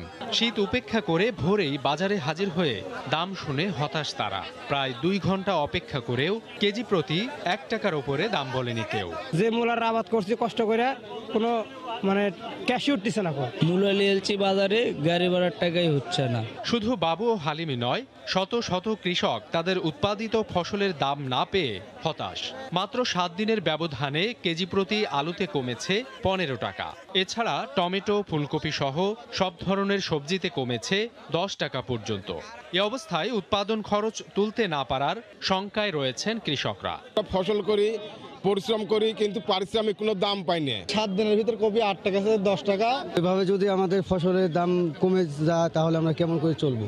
এই পাইকারি বাজারে ডিসেম্বর জুড়ে প্রতিদিন প্রায় 1200 মণ সবজি সরবরাহ হলেও জানুয়ারিতে প্রতিদিন সরবরাহ হচ্ছে প্রায় 2000 মণ। পর্যাপ্ত সরবরাহ হলেও ক্রেতা কম থাকায় সবজির দাম কমেছে বলে দাবি আড়তদারদের। ক্রেতা না থাকায় মালের পর্যাপ্ত দাম কৃষকরা পাচ্ছে না। স্থানীয় কৃষি বিভাগ জানায়, প্রতিদিন নাটোর জেলায় প্রায় 500 মেট্রিক টন সবজির চাহিদা রয়েছে, আর হাটবাজারগুলোতে সরবরাহ হচ্ছে প্রায় 600 মেট্রিক টন সবজি। সময় সংবাদ, নাটোর। টাঙ্গাইলে সবজি বাজারের খবর জানাতে পার্কের বাজার থেকে সরাসরি যোগ দিচ্ছেন সহকর্মী কাদের তালুকদার। কাদের, মৌতুষী, আপনি জানেন যে এই যে সবজির ভরা মৌসুম, সেই সবজির ভরা মৌসুমে কিন্তু এই যে সবজির ব্যাপকভাবে সরবরাহ বৃদ্ধি পেয়েছে। আর এই সবজির সরবরাহ বৃদ্ধির কারণে কিন্তু চাহিদা অনুযায়ী মানুষ এই তার সবজি কিনতে পারছে এবং মানুষ এই সবজি কিনতে এসে কিন্তু মানুষ অনেকটাই খুশি রয়েছে, কারণ অন্যান্য সময় যে সবজির দাম ছিল এখন কিন্তু সবজির দাম খুবই কম, যেই কারণে মানুষ অনেকটাই স্বস্তিতে কেনাকাটা করছে এই যে সবজি কিনতে আসছে। কিন্তু অন্যদিকে কিন্তু যারা এই যে কৃষক পর্যায়ে যারা রয়েছে, বিক্রেতা রয়েছে, সেই বিক্রেতারা কিন্তু অনেকটাই অসন্তুষ্ট রয়েছে, কারণ সবজির দাম সরবরাহ বৃদ্ধির সাথে সাথেই টাঙ্গাইল পার্ক বাজারে ব্যাপকভাবে সবজির দাম কমে গিয়েছে। বিশেষ করে আলুর দাম কিন্তু ব্যাপকভাবে কমে গিয়েছে। এর সাথে সাথে কাঁচামরিচ, পেঁয়াজ, সিম, বেগুন, শসা এবং মূলার দাম ব্যাপকভাবে কমে গিয়ে তারা কিন্তু অনেকটাই হতাশায় পড়েছে এবং তারা যে অভিযোগ করেছে যে তাদের যে এই যে উৎপাদনের যে খরচ, সেই উৎপাদনের খরচ উঠাতেও কিন্তু তাদের এখন হিমশিম খেতে হচ্ছে। তারা এই বেশ কিছুদিন আগে কিন্তু তাদের প্রচুর পরিমাণের সবজির দাম ছিল, সেই সবজির দাম থাকার কারণে তারা অনেকটাই সন্তুষ্ট ছিল। সেই সন্তুষ্টির পর আবার এই যে যতই দিন যাচ্ছে ততই কিন্তু এই যে ভরা মৌসুমে, সবজির ভরা মৌসুমে এই সবজির দাম কমে যাচ্ছে এবং কমে যাওয়ার কারণেই কিন্তু তারা ব্যাপকভাবে তারা হতাশাগ্রস্ত হয়েছে। তারা মনে করছে এবং তাদের যে সবজিগুলো রয়েছে সেই সবজিগুলো কিন্তু তারা ঠিকমতো বিক্রি করতে পারছে না। এদিকে আমরা কথা বলেছিলাম যে মূলা চাষি যারা রয়েছে সেই মূলা চাষিদের সাথে আমরা কথা বলেছিলাম। তারা বলেছে যে আমাদের যে উৎপাদনের খরচ, সেই উৎপাদনের খরচ এখন আর উঠছে না। বিশেষ করে লেবার দিয়ে এই ক্ষেত থেকে উঠিয়ে যে খরচগুলো হয় সেই খরচও কিন্তু তারা উঠাতে পারছে না। এবং কফি, বিশেষ করে কফির কিন্তু এই যে ফুলকপি এবং পাতাকপি, এই ফুলকপি এবং পাতাকপিগুলো কিন্তু তারা বিক্রি করতে পারছে না। 6 থেকে 7 টাকা কেজি দরে এই ফুলকপিগুলো বিক্রি করতে হচ্ছে, যেই কারণে তারা আসলে চরমভাবে হতাশার মধ্যে রয়েছে। তারা আমাদেরকে এই বিষয়গুলো জানিয়েছে। আর আমরা যে বিক্রেতা এবং ক্রেতাদের সাথে আমরা কথা বলেছিলাম, ক্রেতারা আমাদেরকে জানিয়েছে যে সবজির ভরা মৌসুম, সেই ভরা মৌসুমে তারা এখন প্রচুর পরিমাণে সবজি কিনতে পারছে এবং দামও তাদের হাতের নাগালে থাকার কারণে, বিশেষ করে এই যে আলুর দাম যেভাবে আলুর দাম ছিল সেই আলুর দাম কিন্তু এখন বর্তমানে নেই। এখন কিন্তু সাদা আলু সেটি হচ্ছে 15 থেকে 16 টাকা দরে বিক্রি করছে এবং মূলা কিন্তু টোটালি কিন্তু মূলা এবং কফি বিক্রি করা যাচ্ছে না। সেই কফি এবং মূলা বিক্রি করতে না পেরে তারা কিন্তু চরমভাবে হতাশায় পড়েছে। কৃষকরা জানিয়েছেন যে এই যে এইভাবে যদি দাম কমে যায় তাহলে কিন্তু তাদেরকে ব্যাপকভাবে ক্ষতিগ্রস্ত হতে হবে। তো এই ছিল আসলে আমার কাছে টাঙ্গাইলের পার্ক বাজার থেকে সবজির বিস্তারিত। বৌটুসি। টাঙ্গাইলের সবজি বাজারের সবশেষ খবর জানাচ্ছিলেন সহকর্মী কাদির তালুকদার। শীতকালে নদী ও খাল বিলের পানি কমে যাওয়ায় নারায়ণগঞ্জে সব ধরনের মাছের সরবরাহ বেড়েছে। পাইকারি মাছ বাজারেও দাম আগের তুলনায় কমেছে। বাজারের প্রতিটি আড়ত নদী ও হাওর অঞ্চলের ফরমালিন মুক্ত তাজা মাছে ভরা। প্রতিদিন অন্তত 1.5 থেকে 2 কোটি টাকার মাছ বিক্রি হয় পাইকারি বাজারে। নারায়ণগঞ্জ থেকে শওকত আলী সৈকতের তথ্য ও ছবি নিয়ে রিপোর্ট। নারায়ণগঞ্জ নদীবন্দর সংলগ্ন শীতলক্ষ্যা নদীর পূর্ব তীরে 3 নম্বর ঘাট এলাকায় সদর উপজেলার সবচেয়ে বড় মাছের পাইকারি বাজার। ভোর থেকে শুরু হয় আড়তদারদের হাঁকডাক ও বেচাকেনা। রুই, কাতলা, বোয়াল, পাঙ্গাস, আইর, শোল ও গলদা চিংড়ি সহ নদীর ছোট বড় সব ধরনের তাজা মাছ পাওয়া যায় এখানে। পাওয়া যায় হাওর ও সমুদ্রের মাছও। বিশেষ করে 1.5 থেকে 2 কেজি ওজনের পদ্মার তাজা ইলিশে বাজার ভরপুর। প্রতিদিন ভোর 5টা থেকে সকাল 11টা পর্যন্ত ক্রেতা বিক্রেতাদের পদচারণায় জমজমাট থাকে প্রায় 200 বছরের প্রাচীন এই বাজারটি। ষাটনল, মতলব, তারপরে শরিয়াতপুর, এই সমস্ত এলাকার মাছ পাওয়া যায়। গুলশা 500 টাকা কেজি, পাবদা 500, মেনি 400, পুঁটি 300, বাইং মাছ 500, পলি 400, আইর মাছ 800 থেকে 600 টাকা পর্যন্ত আছে। 1 কেজি 100 কেজি থেকে আপনার মনে করেন 700 2 কেজি তৈরি পাওয়া যায়, দামও মোটামুটি কম আছে। এই বাজার থেকেই নগরীর অন্যান্য বাজারগুলোতে মাছ সরবরাহ হয়ে থাকে। প্রতি সপ্তাহে আমি 3-4 কেজি 5 কেজি করে কয়েক রকমের মাছ কিনি, দেশি ভালো মাছ পাওয়া যায়। প্রশাসন এখানে রেট দেওয়ার পর থেকে ফরমালিন জাতীয় কোনো কিছু নাই এখানে। পছন্দ মতো তাজা মাছ কিনতে পুরুষদের পাশাপাশি নারীরাও সমান তালে মাছ কিনতে আসেন এই বাজারে। মাছের সমাহার দেখতেছি, তবে হ্যাঁ সবই রিজনেবল প্রাইসের মধ্যে, অন্যান্য বাজারের চাইতে এই বাজারের মাছ ভালো। নৌপথে পরিবহনের সুবিধার কারণে ব্রিটিশ আমলে নারায়ণগঞ্জ নদীবন্দরকে কেন্দ্র করে এই মাছ বাজারটি গড়ে ওঠে। শতাধিক আড়তদার ও সহস্রাধিক পাইকারি ব্যবসায়ী বংশ পরম্পরায় ব্যবসা পরিচালনা করছেন এখানে। সময় সংবাদ, নারায়ণগঞ্জ। দেশের প্রকৌশলীদের আরও দক্ষতা ও জবাবদিহিতার সাথে কাজ করার আহ্বান জানিয়েছেন কৃষিমন্ত্রী আব্দুর রাজ্জাক।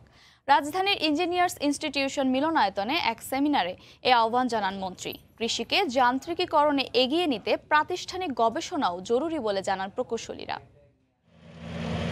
আগামী দিনে কৃষির উন্নয়নে উৎপাদন ব্যয় কমানো, সময় সীমিতকরণ, অপচয় রোধ করতে কৃষিকে যান্ত্রিকরণের লক্ষ্যে এগিয়ে যাচ্ছে সরকার। এ লক্ষ্যে 3000 কোটি টাকার অঙ্কের একটি প্রকল্প নেওয়া হয়েছে। বৃহস্পতিবার রাজধানীতে দেশে কৃষি খাতে যান্ত্রিকরণের বর্তমান পরিস্থিতি ও ভবিষ্যৎ কর্মপরিকল্পনা নিয়ে এক সেমিনার আয়োজন করে ইঞ্জিনিয়ার্স ইনস্টিটিউশন বাংলাদেশ এর কৃষি প্রকৌশল বিভাগ। প্রকৌশলীরা জানান, কৃষি প্রযুক্তিকে এগিয়ে নিতে জোর দিতে হবে প্রাতিষ্ঠানিক গবেষণায়। ফলন বৃদ্ধি হয় এবং সাথে সাথে শস্যের নিবিড়তা বৃদ্ধি পায়। এই সুদের কার্যক্রমে আমাদের অবশ্যই করা উচিত। আমাদের কাছে চিন্তার বিষয় হলো আপনাগুলো আসলে যে আগামীতে আমরা কোথায় যেতে হবে। এখনো যে এই যে মেশিন সুইটেবিলিটি এবং আমাদের কৃষকদেরকে সব ধরনের সলিউশন জানানো হবে। আমাদের এই কম্বাইনের আমরা পরাস্ত কর ভাঙা আছে। অনুষ্ঠানের প্রধান অতিথির বক্তব্যে কৃষিমন্ত্রী ডক্টর আব্দুর রাজ্জাক বলেন, উৎপাদন শুধু নয়, বিভিন্ন প্রক্রিয়াতেও যেতে হবে কৃষিবিদদের। কৃষির উন্নয়ন ও সমৃদ্ধির জন্য প্রকৌশলীদের দায়বদ্ধতার সাথে কাজ করতে হবে। এ সময় বিভিন্ন প্রতিষ্ঠানের সাথে যৌথভাবে মেশিনারিজ উৎপাদনের কথাও জানান মন্ত্রী। কৃষি বিশ্ববিদ্যালয় বা অন্যান্য বিশ্ববিদ্যালয়ে বা বুয়েটে যারা আপনার প্রশিক্ষণ দিচ্ছেন, এই প্রশিক্ষণগুলো একদম আমাদের সমস্যা ভিত্তিক হতে হবে। কিছুদিন আগে, বোধহয় 2 মাস আগে হবে, ইয়ানমার কোম্পানির চিফ এক্সিকিউটিভ, তার সাথে আমি টেলিফোনে কথা বলেছি। ওনারাই কথা বলতে চেয়েছিলেন, আমিও কথা বলতে চেয়েছিলাম। আমি তাদেরকে অনুরোধ করেছি যে আপনারা বাংলাদেশে ইয়ানমারের মেশিনের ইন্ডাস্ট্রি করেন, এখানে প্ল্যান করেন।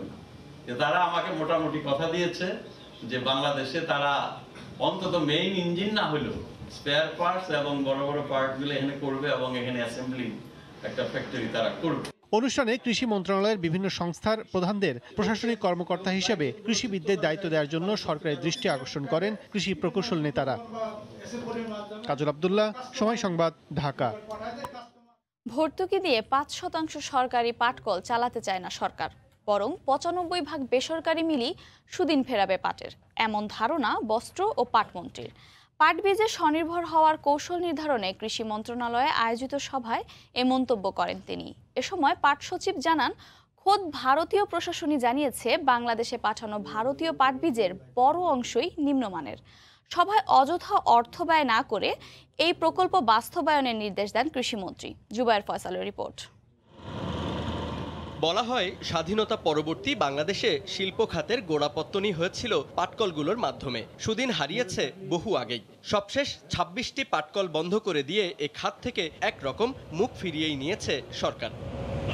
কিন্তু কলের চাকা বন্ধ হলেও থামেনি আলোচনা। সচিবালয়ে কৃষি মন্ত্রণালয় আয়োজিত এক সভায় পাট বীজে স্বনির্ভরতা অর্জন, বহুমুখী পাটপণ্য উৎপাদন সহ বিশাল সব সম্ভাবনার স্বপ্ন দেখাচ্ছিলেন সরকারের 2 মন্ত্রী ও ঊর্ধ্বতন কর্মকর্তারা। কিন্তু এত সব সম্ভাবনার পরও কেন বন্ধ হলো পাটকল? প্রশ্ন ছিল বস্ত্র ও পাট মন্ত্রীর কাছে।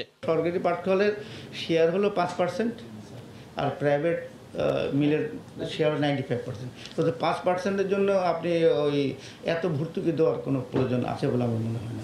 সরকারের লক্ষ্য আগামী 5 বছরের মধ্যেই শূন্যে নামবে পাট বীজ আমদানি। পাট সচিব জানান, নিজেদের দুর্বলতা কাটাতে পারলে যা সম্ভব 3 বছরেই। আর লক্ষ্য অর্জনে প্রকল্পের নামে অর্থের অপচয় চান না কৃষিমন্ত্রী। সমন্বয় করলে এই 3 বছরেই সম্ভব স্যার। ওখানে যে টেক্সটাইল সচিবের উনি বললেন যে আপনারা যে পাটের বীজ আনেন আমাদের ওখান থেকে বেসরকারি, ওই বীজের মান ভালো না। এত বেশি টাকার দরকার হয় না। বিদ্যুৎ মন্ত্রণালয়ে একটা প্রজেক্ট হয়, সেখানে কম্পিউটার কিনতেই 100 কোটি টাকার একটা লাইন আইটেম থাকে। আর কৃষি মন্ত্রণালয়ের প্রজেক্ট পাট মন্ত্রণালয়ের প্রজেক্ট, ওই পুরা প্রজেক্টের জন্য 100 কোটি 150 কোটি টাকা আমাদের চাহিদা থাকে। 300 কোটি টাকা খরচে 2025-26 অর্থ বছরের মধ্যেই 4,500 মেট্রিক টন পাট বীজ উৎপাদন করার প্রাথমিক লক্ষ্য নির্ধারণ করেছে দুই মন্ত্রণালয়। জুবায়ের ফয়সাল, সময় সংবাদ, ঢাকা। বিশ্বমানের পাট উৎপাদন করে বাংলাদেশ, অথচ চাষের জন্য পাট বীজের 80% আমদানি নির্ভর, যা আশ্চর্যজনক মনে করেন সংশ্লিষ্টরা। পাট বীজ উৎপাদনে সরকারের সংস্থাগুলোর মধ্যে সমন্বয়হীনতা রয়েছে বলে মনে করেন অর্থনীতিবিদরা। যদিও সংস্থাগুলো বলছে কার্যকর উদ্যোগ নিলে 5 বছরেই চাহিদা পূরণ সম্ভব। কাজল আব্দুল্লাহর রিপোর্ট। প্রতি বছর দেশে পাট উৎপাদন হয়ে থাকে প্রায় 70 থেকে 80 লাখ বেল, কিন্তু আজব হলেও সত্য, উৎপাদনের শীর্ষ ক্যাটাগরির দেশ হওয়া সত্ত্বেও পাট বীজের প্রায় 80% যোগানদাতা ভারত। বাংলাদেশের পাটের উপর অব্যাহত অ্যান্টি ডাম্পিং শুল্ক আরোপের পর এবার নতুন করে পাট বীজ রপ্তানি বন্ধে পায়তারা করছে ভারত। এতে করে উৎপাদনে জটিলতা হতে পারে বলে আশঙ্কায় স্বয়ং কৃষি মন্ত্রী। মহারাষ্ট্রে পাট হয় না, কিন্তু পাটের বীজ করে, সেই বীজটা আসে মধ্যপ্রদেশ থেকে এবং মহারাষ্ট্র থেকে। এবার সেই জুটের বীজও আনার ব্যাপারে তারা চিন্তা করছে রেস্ট্রিকশন দিলে। মৌসুমে শুধু তোষা পাট বীজের চাহিদা 5,000 মেট্রিক টনের বিপরীতে দেশে উৎপাদন হয় 1,000 মেট্রিক টন। অর্থনীতিবিদরা মনে করেন বীজ উৎপাদনে সরকারের সক্ষমতা থাকলেও অভাব রয়েছে সমন্বয়ের। এই মুহূর্তে কৃষি মন্ত্রণালয়কে এটাকে গুরুত্ব দিয়ে সকল যারা আপনার পাট বীজ উৎপাদন, বিতরণ, সংরক্ষণের সঙ্গে জড়িত তাদের সমন্বয় করা যায়, তাহলেই কিন্তু কৃষকের যে বীজের চাহিদা তা মিটিয়ে পাট ফসল উৎপাদনের পরিকল্পনা গ্রহণ করতে পারবো। দেশে পাট বীজ উৎপাদনের দায়িত্ব 3 প্রতিষ্ঠানের। ভারতীয় কারসাজির আশঙ্কা এবার নড়ে চড়ে বসেছে সংস্থাগুলো। বলছে সঠিক পথে এগোলে কয়েক বছরে হওয়া যাবে স্বনির্ভর।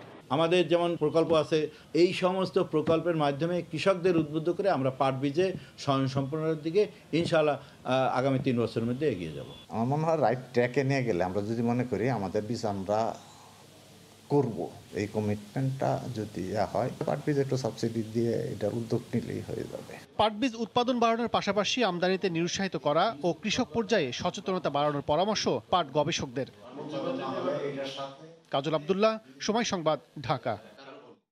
ব্যবসা বাণিজ্যকে এগিয়ে নিতে প্রয়োজনীয় নীতি সহায়তা দিতে বাণিজ্য মন্ত্রণালয় নেতৃত্ব দিচ্ছে বলে মন্তব্য করেছেন বাণিজ্য মন্ত্রী টিপু মুনশি। গতকাল সচিবালয়ে আমদানি রপ্তানি বিষয়ক অধিদপ্তরের সাথে সোনালী ব্যাংকের পেমেন্ট গেটওয়ে সেবার সমঝোতা চুক্তি স্বাক্ষরের অনুষ্ঠানে বাণিজ্য মন্ত্রী বলেন, অনলাইন ব্যাংকিং সেবা সহজে ব্যবসা সূচকে ইতিবাচক ভূমিকা রাখবে। আমাদের মিনিস্ট্রি অফ কমার্স সবসময় নেতৃত্ব দিতে চায় ব্যবসা বাণিজ্যে অগ্রাধিকার কিভাবে হবে, কিভাবে ইজি হবে। আমরা আমাদের বিশেষ কিছু আইন পাশ করেছি। এখন অনলাইনের মাধ্যমে এই ব্যাংকিং চালু হলে পরেও সেই ইজ অফ ডুইং বিজনেসের ক্ষেত্রেও আমরা একটুখানি আগাতে পারবো। মানুষের সুবিধা হবে, পথে ঘাটে বেরোতে হবে না, রাস্তার উপরে জ্যাম হবে না, ঘরে বসেই কাজ করতে পারবে, অনেক জটিলতা থেকে তারা বেরিয়ে আসতে পারবে। এতক্ষণ দেখছিলেন ফেডারেশন কাপের একটি রিপোর্ট। চট্টগ্রামের পতেঙ্গায় অনুষ্ঠিত হচ্ছে সিটি ম্যারাথন। সে খবর জানতে সরাসরি চলে যাচ্ছি সহকর্মী পার্থ প্রতিম বিশ্বাসের কাছে। পার্থ, অঙ্গীকার নিয়ে চট্টগ্রামে আজকে ম্যারাথন দৌড়ের আয়োজন করা হয়েছে। সেক্ষেত্রে আমরা সকালেই দেখেছি একদম ভোরের আলো ফোটার সাথে সাথেই কিন্তু আজকের যে দৌড়, সেই দৌড় শুরু হয়েছে এবং আজকের এই প্রতিযোগিতায় প্রায় 260 জনের মতো প্রতিযোগী কিন্তু অংশগ্রহণ করেছে এবং আমরা দেখছি এখন কিন্তু সেই ম্যারাথন দৌড়ের যে কার্যক্রম, সেই প্রতিযোগিতা কিন্তু এখন চলছে। বিভিন্ন বয়সী মানুষ কিন্তু এই দৌড়ে অংশগ্রহণ করেছে। আমরা এখন যে পথটিতে দাঁড়িয়ে আছি, এই উপকূলের পথ ধরেই কিন্তু দৌড়াচ্ছে 7.6 কিলোমিটার একটি রেস এবং 21 কিলোমিটার একটি রেসে কিন্তু আজকে এই ম্যারাথন দৌড় আয়োজন করা হবে। সো সেক্ষেত্রে পতেঙ্গা সি বিচে সেইলর চট্টগ্রাম সিটি হাফ যে ম্যারাথন দৌড়, সেই ম্যারাথন দৌড়ের কিন্তু আজকে আয়োজন করা হয়েছে এবং এই প্রতিযোগিতায় সমুদ্র সুরক্ষার অঙ্গীকারের প্রতিবাদ্যকে সামনে রেখে কিন্তু 260 জন প্রতিযোগী অংশগ্রহণ করেছে। সেক্ষেত্রে 21.1 কিলোমিটার এবং 7.5 কিলোমিটার এই দুই ভাগে প্রতিযোগিতা ম্যারাথনে অংশগ্রহণ করবে, যার মধ্যে 21.1 কিলোমিটার 150 জন, 7.5 কিলোমিটারে 110 জন প্রতিযোগী অংশ নিয়েছে। সেক্ষেত্রে প্রতিযোগিতা ভোর সকাল 6টায় কিন্তু শুরু হয়েছে। আমরা দেখছি সাগরের পাশ দিয়ে সূর্যোদয়ের সময় এবং উপকূলের বিশাল রাস্তা ধরে কিন্তু আমরা দেখছি আজকের যারা প্রতিযোগী রয়েছে এখানে অংশগ্রহণ করেছে এবং চট্টগ্রাম নয় ঢাকা সহ বিভিন্ন জায়গা থেকে প্রতিযোগীরা এখানে এসেছেন এবং তারা কিন্তু আজকে এখানে এই খেলায় অংশগ্রহণ করেছে। যেহেতু ম্যারাথন দৌড় প্রায় 1 ঘন্টারও সময় ধরে এই দৌড় চলছে, চট্টগ্রামের এই যে আউটার রিং রোড যে এলাকা রয়েছে এই এলাকার প্রায় 21 কিলোমিটার এলাকা ধরে কিন্তু এই দৌড় চলবে। সেক্ষেত্রে 2 ঘন্টা 30 মিনিট পর কিন্তু যে ম্যারাথন দৌড় শুরু হয়েছে সেই ম্যারাথন দৌড় শুরু হবে এবং প্রায় 230 জন প্রতিযোগী অংশ নিয়েছে এবং যারা অংশ নিয়েছে তারা বলছে এই স্বাস্থ্য সকল সুখের মূল। স্বাস্থ্য ভালো রাখতে হলে দৌড়ের কোনো বিকল্প নেই। তো সেক্ষেত্রে অনেকে কিন্তু শুধুমাত্র আনন্দের বশে বা শখের কারণেও কিন্তু আজকের এই প্রতিযোগিতায় অংশ নিয়েছে। আমরা দেখছি বিভিন্ন বয়সী মানুষজন কিন্তু এই প্রতিযোগিতায় অংশ নিয়েছে, বিশেষ করে তরুণ যারা রয়েছে তারা কিন্তু আমরা দেখছি অত্যন্ত স্বতঃস্ফূর্তভাবে এই খেলায় অংশ নিয়েছে। শুধু তরুণরাই নয়, বিশেষ করে মেয়েদের কথা না বললেই নয়, আমরা দেখছি বিভিন্ন বয়সী মহিলারাও কিন্তু আজকের যে খেলা এই খেলায় অংশ নিয়েছে। সেক্ষেত্রে যারা বিভিন্ন জায়গায় কাজ করে সপ্তাহের অন্তত একদিন বন্ধ পায় তারাও কিন্তু আজকের এই ম্যারাথন ধরে অংশ নিয়েছে। তো সেক্ষেত্রে শিক্ষামন্ত্রী মহিবুল হাসান চৌধুরী নোফেল এই আজকের যারা বিজয়ী রয়েছে এই বিজয়ীদের পুরস্কার বিতরণ করবে। মূলত আজকে 2 ধাপে এই ম্যারাথন দৌড় অনুষ্ঠিত হচ্ছে। একটি হচ্ছে 21 কিলোমিটার দৌড় আর একটি হচ্ছে 7.6 কিলোমিটার দৌড়। 21 কিলোমিটার দৌড়ে যারা বিজয়ী হবে প্রথম 5 জনকে কিন্তু ক্রেস্ট প্রদান করা হবে এবং আমরা দেখতে পাচ্ছি দৌড়ের এখন প্রায় শেষ দিকে রয়েছে। যারা দৌড়ে এগিয়ে রয়েছে 2 জন কিন্তু এগিয়ে আসছেন। আমরা দেখছি প্রায় 1 ঘন্টারও বেশি সময় ধরে কিন্তু তারা চট্টগ্রামের সমুদ্র উপকূলবর্তী যে এলাকা দিয়ে কিন্তু তারা আমরা দেখছি সে দৌড়াচ্ছে এবং এরপর থেকে কিন্তু আমরা দেখছি বিভিন্ন জন কিন্তু তারা তাদের যে কার্যক্রম সেই কার্যক্রমে তারা এগিয়ে চলছে এবং ভোরের আলো ফোটার সাথে সাথে কিন্তু যে ম্যারাথন দৌড় শুরু হয়েছিল সেই ম্যারাথন দৌড় কিন্তু এখনো চলছে এবং প্রায় আর হয়তো 8 ঘন্টা অনুষ্ঠিত হবে ম্যারাথন দৌড় এবং এরপরে কিন্তু বিজয়ীকে সেটি হয়তো বোঝা যাবে। তবে চট্টগ্রামের সমুদ্র সৈকতের পাশে যে আকর্ষণ রয়েছে, চট্টগ্রামের সমুদ্র সৈকতের পাশে পর্যটনের যে হাতছানি রয়েছে সেই পর্যটনকে বিকশিত করার জন্যই আজকের এই ম্যারাথন দৌড়ের আয়োজন করা হয়েছে এমনটি আমাদেরকে জানিয়েছে আয়োজকরা। সেক্ষেত্রে সমুদ্র সুরক্ষার যে অঙ্গীকার, চট্টগ্রামের যে পতেঙ্গা সমুদ্র সৈকত এই সমুদ্র সৈকত পৃথিবীর অন্যান্য সমুদ্র সৈকতের থেকেও কিন্তু বিরল। সেক্ষেত্রে এই সমুদ্র সৈকতের সৌন্দর্য দ্বারা রক্ষিত হয়, এই পতেঙ্গা সমুদ্র সৈকতের যাতে সৌন্দর্য বিকশিত হয়, পর্যটন শিল্প যাতে এগিয়ে চলে, এই কারণে আজকের এই ম্যারাথন দৌড়ের আয়োজন করা হয়েছে এমনটি আমাদেরকে জানিয়েছে আয়োজকরা। সেক্ষেত্রে আপনারা দেখতে পাচ্ছেন যারা দীর্ঘক্ষণ ধরে দৌড়াচ্ছে প্রায় 1 ঘন্টারও বেশি সময় ধরে, শুধু চট্টগ্রাম নয় বিভিন্ন জায়গা থেকে বিশেষ করে ঢাকা সহ পার্শ্ববর্তী বিভিন্ন জায়গা থেকে প্রচুর আসলে প্রতিযোগিতারা এই অংশ নিয়েছে। অনেকে স্বেচ্ছায় অংশ নিয়েছে, আবার অনেকে শখের বশে অংশ নিয়েছে। আমরা দেখছি ম্যারাথন দৌড় চলছে এবং প্রায় 1 ঘন্টা ধরে দৌড়াচ্ছে এবং 15 থেকে 20 মিনিটের মধ্যে আজকের যে ম্যারাথন দৌড় 21 কিলোমিটারের যে দৌড় সেই দৌড়টি কিন্তু শেষ হবে। তো এই ছিল আমার কাছে এখনো পর্যন্ত চট্টগ্রামের আউটার রিং রোড এলাকা থেকে এখানকার সর্বশেষ খবর। চট্টগ্রাম থেকে সিটি ম্যারাথনের সর্বশেষ খবর জানাচ্ছিলেন সহকর্মী পার্থপ্রতিম বিশ্বাস। মহামারী করোনা ভাইরাসের কারণে দীর্ঘ বিরতির পর আবারও প্রশিক্ষণার্থীদের জন্য অনুশীলন শুরু করেছে নারায়ণগঞ্জ ক্রিকেট একাডেমি। নতুন মৌসুম শুরুর আগেই জাতীয় পর্যায়ে চৌকস খেলোয়াড় তৈরিতে ব্যস্ত প্রশিক্ষকরা। শওকত আলী সৈকতের তথ্য ও ছবি নিয়ে রিপোর্ট। ভোরে সূর্য উত্তাপ ছড়ানোর আগেই প্রাণবন্ত হয়ে ওঠে ক্রিকেট তারকা সমৃদ্ধ জেলা নারায়ণগঞ্জ শহরের AKM শামসুজ্জোহা ক্রীড়া কমপ্লেক্স মাঠ। উপস্থিত 14 থেকে 16 এবং 18 থেকে 22 বছরের প্রশিক্ষণার্থীরা। প্রথমে ওয়ার্ম আপ, দৌড় এবং ব্যায়াম, এরপর শুরু হয় ব্যাটিং, বোলিং, ফিল্ডিং সহ ক্রিকেটের নানা কলা কৌশলের প্রশিক্ষণ। এই ক্ষুদে এবং তরুণ প্রশিক্ষণার্থীদের জাতীয় পর্যায়ের ক্রিকেটার হিসেবে গড়ে তুলতে অক্লান্ত পরিশ্রম করে যাচ্ছেন জাতীয় দলের সাবেক উদ্বোধনী ব্যাটসম্যান এবং বিসিবির ঢাকা বিভাগ ক্রিকেট দলের হেড কোচ জাহাঙ্গীর আলম। এখান থেকে 2-4টা প্লেয়ার আমার ন্যাশনাল টিমে দেওয়ার পরিকল্পনা আছে, আর আমাদের ঢাকার নিজস্ব আমাদের একাডেমির 3rd ডিভিশন টিমও আছে। ওইখানে খেললে অটোমেটিক আমরা ফার্স্ট ডিভিশন তো ফিমেল থেকে এই মানে ওই টিমেরই প্লেয়ার ছিল একাডেমির। আর একাডেমির প্রধান কোচ বলছেন জাতীয় মানের খেলোয়াড় তৈরি করতে দরকার বেশি করে টুর্নামেন্ট আয়োজন। যদি আরো 2-4টা টুর্নামেন্ট হয় বয়স ভিত্তিক, তাহলে হয়তো আরো বেশি খেলার সম্ভাবনা হইব এবং বেশি খেলাটা বাড়লে হইব কি খেলোয়াড়দের তৈরি করতে বা এই খেলোয়াড়রা সুযোগ সুবিধা করতে বা আমাদের বাছ বিচার করতে ভালো ট্যালেন্ট প্লেয়ারদের সুবিধা হইব। প্রশিক্ষণার্থীদের স্বপ্ন একদিন জাতীয় দলের হয়ে খেলবেন তারা। আমি এই পর্যন্ত আন্ডার 18 বিভাগ টিমে খেলছি, ইনশাল্লাহ চেষ্টা করবো বাংলাদেশ ন্যাশনাল টিমে খেলার। আমাদের মাসিক কোনো বেতন নেই, একাডেমিতে সবকিছু মোটামুটি আমরা স্বয়ংসম্পূর্ণভাবে ফ্রিতে পাচ্ছি। স্যাররা যেভাবে সহযোগিতা করতেছে, আশা করি ইনশাল্লাহ ভবিষ্যতে জাতীয় দলে প্রতিনিধিত্ব করতে পারবো। জেলার সাবেক ক্রিকেটার এবং জেলা ক্রীড়া সংস্থার সাধারণ সম্পাদক তানভীর আহমেদ টিটু 2001 সালে প্রতিষ্ঠা করেন নারায়ণগঞ্জ ক্রিকেট একাডেমি। সময় সংবাদ, নারায়ণগঞ্জ। ফেডারেশন কাপ ফুটবলের খবর। দ্বিতীয় সেমিফাইনালের হাই ভোল্টেজ ম্যাচে ঢাকা আবাহনীকে 3-1 গোলে হারিয়েছে বসুন্ধরা কিংস। এই জয়ে ফেডারেশন কাপের রেকর্ড 11 বারের চ্যাম্পিয়নদের হারিয়ে টানা তৃতীয়বারের মতো ফাইনালে উঠল বসুন্ধরা কিংস। বঙ্গবন্ধু স্টেডিয়ামে দুই পরাশক্তির লড়াইয়ে শুরু থেকেই আক্রমণাত্মক লিগ চ্যাম্পিয়ন বসুন্ধরা কিংস। প্রথম 20 মিনিট বলটা থেকেছে আবাহনীর ডি বক্সে, চাপটা ভালোই সামাল দিয়েছে আকাশী নীল রক্ষণ। 12 মিনিটে লিডটা নিয়েই নিয়েছিল অস্কার ব্রুজন শিষ্যরা, গোলপোস্টটা বাঁধা হয়ে দাঁড়ায় মাঝে। তবে ফেড কাপের 11 বারের চ্যাম্পিয়নরা কম যায়নি, পাল্টা আক্রমণের সুযোগটা কাজে লাগিয়েছে মারিও লেমোস শিষ্যরা। 31 মিনিটে জাল কাঁপল বসুন্ধরার, স্কোর শিটে নাম লেখান আবাহনীর ব্রাজিলিয়ান রিক্রুট রবসন।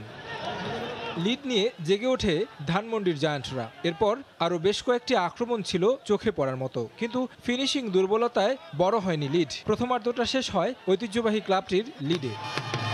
চার্জ নিয়ে দ্বিতীয়ার্ধটা শুরু করে বসুন্ধরা কিংসের মতোই সমতায় ফেরে 52 মিনিটে ব্রাজিলিয়ান জোনাথন নাম লেখান স্কোর শিটে। নির্ধারিত বাকি সময়টায় নজরে এসেছে আক্রমণ ভাগের দুর্বলতা। দুই দলই বেশ কিছু দারুণ সুযোগ তৈরি করেছে ঠিকই, তবে নষ্ট হয়েছে ফিনিশিংয়ের অদক্ষতায়। অতিরিক্ত সময়ে ম্যাচ গড়ালে বাড়ে উত্তেজনা, সমাধান যেন সেখানেও হচ্ছিল না। অবশেষে দ্বিতীয়ার্ধে আসে কাঙ্ক্ষিত গোল, সেখানে বসুন্ধরার রাউল অস্কার ব্যবধান গড়ে দেন। 2-1 এগিয়ে যায় লিগ চ্যাম্পিয়নরা। আবাহনীর বিদায়টা প্রায় নিশ্চিত। শেষ বাঁশি বাজার মিনিটখানেক আগে একটা গোল করেছিল জীবন, কিন্তু অফসাইডে তা বাতিল হলে মাঠে উত্তেজনা ছড়ায়। ম্যাচ বন্ধ থাকে অনেকক্ষণ, রেফারির সাথে বাক বিতণ্ডায় জড়ান আবাহনীর ফুটবলাররা। শেষ পর্যন্ত গোল বাতিল করলে হতাশি হতে হয় ধানমন্ডির জায়ান্টদের। এরপর আরও একবার আবাহনীর জালে গেছে বল, ব্যবধানটা হয়েছে 3-1। ঘটনাবহুল ম্যাচে মর্যাদার লড়াইয়ে শেষ হাসি হাসলো বিগ বাজেটের দল বসুন্ধরা কিংস। আর টানা দ্বিতীয়বারের মতো সেমিফাইনাল থেকে বিদায় নিতে হলো ঐতিহ্যবাহী আবাহনী ক্লাবকে। বঙ্গবন্ধু জাতীয় স্টেডিয়াম থেকে তারেক হাসান শিমুল, সময় সংবাদ, ঢাকা।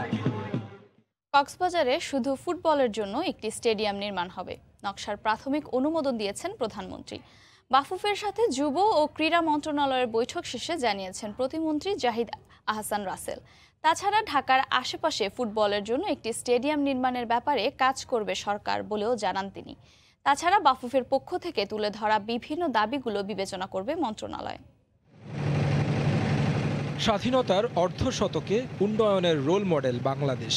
নিজস্ব অর্থে পদ্মা সেতু তৈরি করা দেশটি অনুকরণীয় অন্যদের কাছে। ক্রীড়াঙ্গন দেশের সম্মান উন্নয়নে ভূমিকা রাখছে বিশ্ব মঞ্চে, কিন্তু বৈশ্বিক খেলা ফুটবলে একেবারেই পিছিয়ে লাল সবুজের দেশটি। অবশ্য পিছিয়ে থাকার পেছনে রয়েছে নানা প্রতিবন্ধকতা। স্বাধীনতার সুবর্ণ জয়ন্তীতে এসেও নেই শুধু ফুটবলের জন্য একটা নিজস্ব স্টেডিয়াম। তবে সেই আক্ষেপ হয়তো খুঁজতে যাচ্ছে। কক্সবাজারে হতে যাচ্ছে নতুন স্টেডিয়াম। কক্সবাজারে আমাদের একটি ফুটবল স্টেডিয়াম করার একটি উদ্যোগ আমরা ইতিমধ্যে নিয়েছি। ফুটবল স্টেডিয়াম, পাশে ক্রিকেট স্টেডিয়াম এবং একটি প্র্যাকটিস গ্রাউন্ড। তো সেটিরও কিন্তু আমরা একটা ডিজাইন প্রস্তুত করেছি। আজকে সেই ডিজাইনটি মাননীয় প্রধানমন্ত্রী দেখেছেন। সেটি তিনি প্রাথমিকভাবে আমাদেরকে কিছু অবজারভেশন ওনার আছে, সেই অবজারভেশনটি সাপেক্ষে তিনি অনুমোদন দিয়েছেন। তবে বাফুফের দাবি ছিল ঢাকার আশেপাশে শুধু ফুটবলের জন্য নতুন একটি স্টেডিয়ামের, সে ব্যাপারেও আশ্বাস মিলেছে। ঢাকার মধ্যে পূর্বাঞ্চলের স্টেডিয়ামের কথা বা পূর্বাঞ্চলের বাইরে স্টেডিয়ামের বিষয়ে বলেছেন। আমরা ইতিমধ্যে ফুটবল ফেডারেশনের সাথে কথা হয়েছে, তা কোথায় আমরা একটা করতে পারি, জায়গা সাপেক্ষে জায়গা পেতে হবে আমাদেরকে। তো সেখানে আমরা এই ধরনের যদি অ্যাভেলেবিলিটি থাকে, অবশ্যই আমরা সেখানে ঢাকা বা ঢাকার আশেপাশে আমরা একটা স্টেডিয়াম আমরা করতে চাই, কারণ ফুটবলের জন্য আলাদা একটা স্টেডিয়াম খুবই প্রয়োজন। তবে যুব ও ক্রীড়া মন্ত্রণালয়ের সাথে আলোচনার প্রথম এজেন্ডা ছিল এই অর্থ বছরে বাফুফেকে 40 কোটি টাকা দেওয়ার। সে ব্যাপারে খোলাসা করেননি প্রতিমন্ত্রী। এর আগে বাফুফের কার্যনির্বাহী কমিটির সাথে আলোচনায় বসেন যুব ও ক্রীড়া মন্ত্রণালয়ের প্রতিনিধিরা। সংক্ষিপ্ত সভা শেষে উপস্থাপিত বিষয়গুলো তুলে ধরেন বাফুফে সভাপতি। আমাদের কিছু কিছু রিকোয়ারমেন্ট আছে, যেটা অনেক দিন ধরে আমরা আনঅফিসিয়ালি আলাপ করছিলাম, আজকে অফিসিয়ালি ওনাদের সাথে আলাপ করলাম। সবচেয়ে আনন্দের বিষয় হলো যে মন্ত্রী সাহেব, সেক্রেটারি সাহেব এবং ওনার কমপ্লিট বোর্ড আমাদের সাথে মোস্ট অফ দ্য জিনিস এগ্রি করেছে। এছাড়া সকল স্টেডিয়াম নির্মাণে পরামর্শ করা হবে বাফুফের সাথে। পাশাপাশি স্টেডিয়ামগুলো রক্ষণাবেক্ষণে দায়িত্বে থাকবে ক্রীড়া পরিষদ। তারেক হাসান শিমুল, সময় সংবাদ, ঢাকা। ভোরের সময় শীর্ষ সংবাদ জানিয়ে দিচ্ছি আরেকবার। দ্রুতই আসবে করোনা টিকা, শুরুতেই পাবেন স্বাস্থ্যকর্মী সহ সম্মুখ যোদ্ধারা। জাতির উদ্দেশ্যে ভাষণে প্রধানমন্ত্রী। দেশে অনুমোদন পেল অক্সফোর্ডের ভ্যাকসিন। পদ্মা সেতু রেল প্রকল্পে ত্রুটি সমাধানে জাজিরা প্রান্তে বাড়ছে পাইল। মাওয়া প্রান্তেও পরিবর্তন আসছে নকশায়, সায় দিল সেতু কর্তৃপক্ষ। চট্টগ্রামে 400 ইটভাটার মধ্যে বৈধ মাত্র 70টি। আইনের তোয়াক্কা করছেন না মালিকরা, ধ্বংস করা হচ্ছে ফসলি জমি ও বনাঞ্চল। এই ছিল ভোরের সময়ে, সঙ্গে থাকুন সময়ের।